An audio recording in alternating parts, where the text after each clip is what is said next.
Brigadier صاحب، پاکستان کا ایران اور امریکہ کے درمیان ثالثی اور رابطہ کاری کے حوالے سے جو بڑھتا ہوا کردار ہے، یہ عالمی طاقتوں کے لیے کس حد تک قابل قبول ہے؟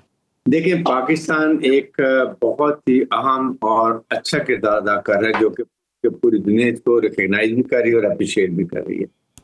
آپ یہ دیکھیں گے مارکے حق کے بعد جو ہمیں دفاعی ہوئی، دنیا میں پاکستان ریجنل اسٹیبلائزر بن گیا، مڈل پاور کا لیڈر بن گیا، خلیج ممالک کے ساتھ بھی ہمارے تعلقات بہت اچھے ہو گئے، کنگ سعودی سے ہمارے دفاعی معاہدے بھی ہو گئے۔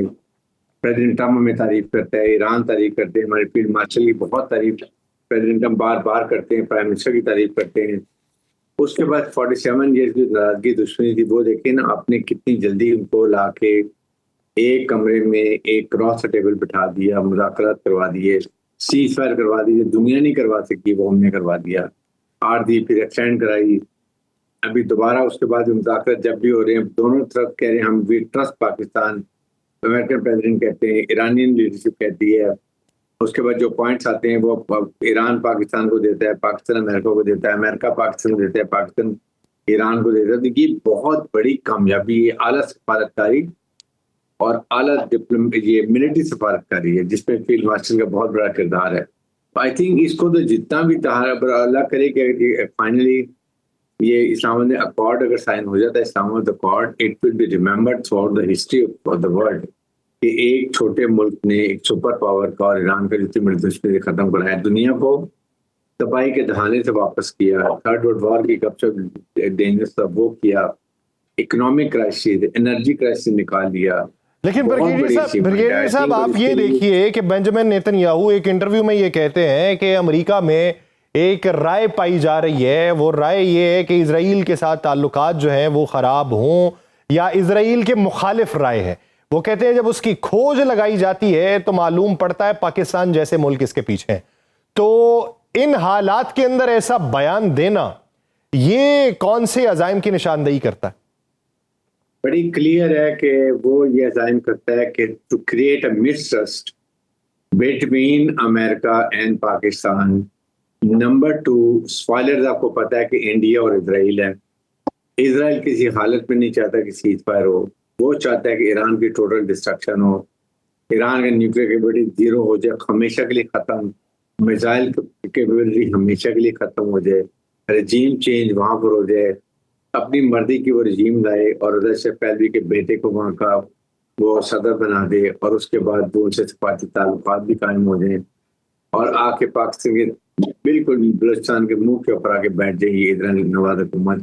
یہ وہ چاہتا، اور اس کے لیے ہمیشہ کے لیے گریٹر اسرائیل کا خواب جو وہ پورا ہو جائے، کیونکہ جب ایران کی فرینڈلی حکومت آ گئی تو پھر وہ اپنے جا کے جارڈن، ایجپٹ اور ممالک پہ جہاں اس کا نقشے میں شامل ہے، وہاں پہ جا کے گریٹر اسرائیل کا اپنا خواب پورا کر لے، جو کہ نہیں ہو سکتا۔ نہیں، ایران نے بتا دیا ایران بہت اسٹرانگ پاور ہے، ایون امریکن پریزیڈنٹ کو پتا چل گیا۔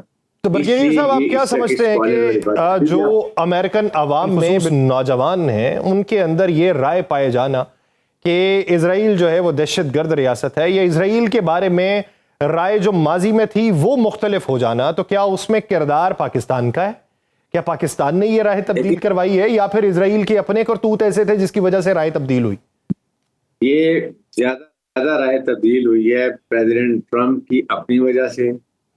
اسرائیل نے جو اوور پلے کیا، جھوٹ بولا، مس کیلکولیشن کرایا، اور اس کے بعد 7 دن کا کیا کہ ایران کو تو آپ تباہ کر دیں گے وہ کرایا۔ اس کے بعد جو وہاں پر انفلیشن ہوئی، جو وہاں پر مہنگائی ہوئی، ایرانی پبلک ناراض ہوئی، امریکہ کا بھرم ٹوٹ گیا، نیٹو علیحدہ ہو گیا، اس کے بعد یورپی یونین نے ساتھ نہیں دیا، خلیجی ممالک ناراض ہو گئے، اور پھر امریکہ اپنے ہدف جو ٹارگیٹ سے وہ اچیو نہیں کر سکا ڈسپائٹ 50 دن کی لڑائی کے۔ یہ ساری چیزیں کمولیٹ ہو کے یہ وجہ بنی کہ تم نے ایون پریزیڈنٹ وائس پریزیڈنٹ جو امریکہ کا ہے اس کی انہوں نے وہاں ریکارڈنگ کی ہوئی ہے کہ وہ نتیجے کہہ رہے ہیں کہ تم نے ہمارے ساتھ جھوٹ بولا، ہمیں غلط اس لڑائی میں پھنسا دیا، تم نے کہا ایک ہفتے میں ہم سب کچھ کر لیں گے۔ تو یہ وجوہات ہیں جس کی وجہ سے وہ یہ اصل وجہ یہ ہے۔ پاکستان نے تو صرف ثالثی کی بات کی ہے، پاکستان نے کوئی امریکہ کی اسرائیل کی لڑائی کرانے کی کوئی بات نہیں کی۔ وی نو کہ they are one and one, وہ ان کا بغل بچہ رہے گا، اس کو چھوڑ نہیں سکتے۔ اس لیے پاکستان نے ہمیشہ وہ بات کی جو پازیٹو ہے. ہمارا کنسرن ایز اے ثالث یہ ہے کہ کسی طریقے سے اچھے طریقے سے فرینڈلی جو کنڈیوسو انوائرمنٹس کے اندر ایران اور امریکہ بیٹھ کے جو اپنے تصفیہ ہے اس کو یہ کنورس کریں پوائنٹس کے اوپر اور کہیں نہ کہیں ان کا پارٹ ہو جائے تاکہ ہمیشہ کے خطے تھے لڑائی کے جو جنگ کے بادل ہوتے ہیں وہ ختم ہو جائے. تو یہ اسرائیل کو پسند نہیں ہے, یہی انڈیا کو پسند نہیں ہے. انڈیا کو برداشت نہیں ہے کہ پاکستان کی تعریف ہو رہی. آج بھی پریزیڈنٹ ٹرمپ نے کہا کہ دی گریٹ مین ہے پاکستان اور فیلڈ مارشل قاسم منیر. تو یہ باتیں انڈیا کو جا کے چھری کی طرح دل میں لگتی ہیں. آپ بریگیڈیئر صاحب کیا سمجھتے ہیں کہ پھر انڈیا کے پاس آپشنز کیا بچتے ہیں؟ وہ کیا کیا اب جو ہے اقدامات اٹھانے کا خواہاں ہے, سوچ رہا ہے, پلان کر رہا ہے اور اس سے ہو نہیں پا رہا؟ وہ تو سیدھا اس کا پلان یہی ہے کہ وہ افغان رژیم کو استعمال کر رہا ہے, پھر ہندوستان کو فائر کر رہا ہے, پھر فارس کو استعمال کر رہا ہے. پوری کوشش کر رہا ہے کہ یہ انسرجنسی کو اور بڑھائے. فنڈنگ اتنی زیادہ اسرائیل کے دونوں مل کے کر رہے ہیں. پاکستان نے پھر بھی ان کی کمر توڑ دی ہے, اسٹرائک کی ہے, گرامین کو سارا ان کے ویپن اڑا کے رکھ دی ہے. پیول ڈمپ اڑا دیے, ایمونیشن ڈمپ اڑا دیے ہیں, ان کے بریجز اڑا دیے ہیں. ان کے لوگ آپ دیکھیں گے ابھی یہ اتنے ڈرے ہوئے ہیں کہ ہماری سیکورٹی فورس کو اوائڈ کرتے ہیں. اب یہ صرف وہاں جاتے ہیں جہاں پر سافٹ ٹارگیٹ ہوگا, جیسے آبادی سویلین آبادی ہے, یا وہاں پر جاتے ہیں جہاں پر شادی ہو رہی ہے یا عوامی اجتماع ہے, وہاں پہ جا کے دھماکے کر دیتے ہیں. اس سے پتہ چلتا ہے کہ اب ہماری سیکورٹی فورس بھی اوائڈ کر. That is what we have gone traded. اور ابھی آپ دیکھیں گے اب انڈیا ایسے کمزور ہوتے جا رہے ہیں. افغان عوام کھڑے ہو گئے افغانستان کے اندر, وہاں کے نوجوان کھڑے ہو گئے, ریزسٹنٹ موومنٹ آ گئی ہے. وہاں کے اسپلنٹر جو گروپ تھے دوسرے وہ ان کے خلاف کھڑے ہو گئے. افغان کھڑے ہو گئے ہمیں جمہوریت چاہیے, ہم اپنے مردی کے الیکشن جو ان کا کام ہے. افغان تعلیم رجیم نے 6 مہینے میں وہاں پر نارمل جمہوری الیکشن کرانے تھے. انہوں نے کمٹمنٹ کی دعا میں وہ انہوں نے پوری کی ہے. تو ابھی وہ وقت آ گیا, انہیں سارا پیسہ جو ہے سب ویسٹ ہو گیا ان کا. اسرائیل کا بھی پاکستان نے جو ان کا حال کیا نا یہ ٹرائی کر کے آپ امیجن نہیں کر سکتے.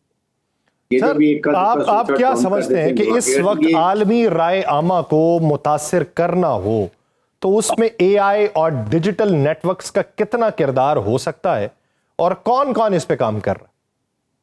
دیکھیں اس کے بیسیکلی کام انڈیا اور اس کے بعد اسرائیل اور ساتھ ان کا جو ہے یہ افغانستان. آپ کے سامنے سی بی ایس کی رپورٹ آپ نے دیکھ لی. آپ مجھے بتائیں آج کے زمانے میں اگر نور خان ایئر بیس پہ کوئی ایران کے فوجی تیاری کھڑے سیٹلائٹ کے تھرو کسی سے چھپ سکتے ہیں کیا؟ آپ کسی ہینگروں میں کھڑے ہوئے کھلم کھلا کھڑے ہوں گے. وہاں پر ایران کے اور امریکہ کے دونوں کے تیاری پرائیویٹ تیاری کھڑے ہیں, جو ان کے ایڈمنسٹریٹو اسٹاف کو لے کر آئے, جو ان کے ٹیکنیکل اسٹاف کو لے کر آئے. وہ اسٹاف جو ان کو ریکوائرمنٹ تھی انہوں نے یہ بجائے تھی کہ اس کو واپس لے کے جاتے ہیں اور پھر آتے ایک لاجسٹک ہیوی ہوتا, خرچ ہوتا. انہوں نے کہا جی ان کو اپنی ایمبیسی نے روک لیا, تیارے کھڑے ہیں, دوبارہ مذاکرات دو چھوڑ ٹیم آئے گی, مذاکرات کرے گی, اللہ کا اکارڈ سائن ہوگا, یہ ٹیکنیکل پروسیس کرے گی, اس پہ سارے واپس چلے جائیں. بٹ دیر نو کوشچن کہ نور خانے بیس پر ایران ایک جہاز آ جائے گا, 2 جہاز آ جائیں گے, اور وہ بھی فوجی کیسے آ سکتے ہیں؟ فورن منسٹر آتے ہیں پرائیویٹ جہاز میں آتے ہیں, امریکن آتے ہیں پرائیویٹ جہاز میں آتے ہیں. وہ بات پھر سیٹلائٹ کے تھرو آپ ہر چیز دیکھ سکتے ہیں. کوئی چیز چھپی ہوئی ہے, ایک پن سوئی پکڑ لیتے ہیں جہاں پر یہ سیٹلائٹ کے تھرو. تو وہاں امریکن کو نہیں پتا, یورپین کو نہیں پتا, نیٹو کو نہیں پتا, چائنا کو نہیں پتا, رشیا کو نہیں پتا, یہ برطانیہ کو نہیں پتا, یا یہ جرمنی کو نہیں پتا. تو اس وقت یہ 3 ممالک ایسے ہیں جہاں سے یہ تمام چیزیں آپریٹ ہو رہی ہیں, عالمی رائے عامہ کو تبدیل کرنے کی کوشش کی جا رہی ہے. لیکن کس کا کردار کیا ہے, وہ کردار مثبت ہو یا منفی ہو, وہ کبھی چھپتا نہیں ہے, سامنے تو ضرور آتا ہے, دنیا پہ عیاں ہوتا ہے, تو عیاں ہوتا رہے گا. اور یہ چہرے جو ہیں ان کے چہروں سے نقاب اترتا رہے گا. بہت شکریہ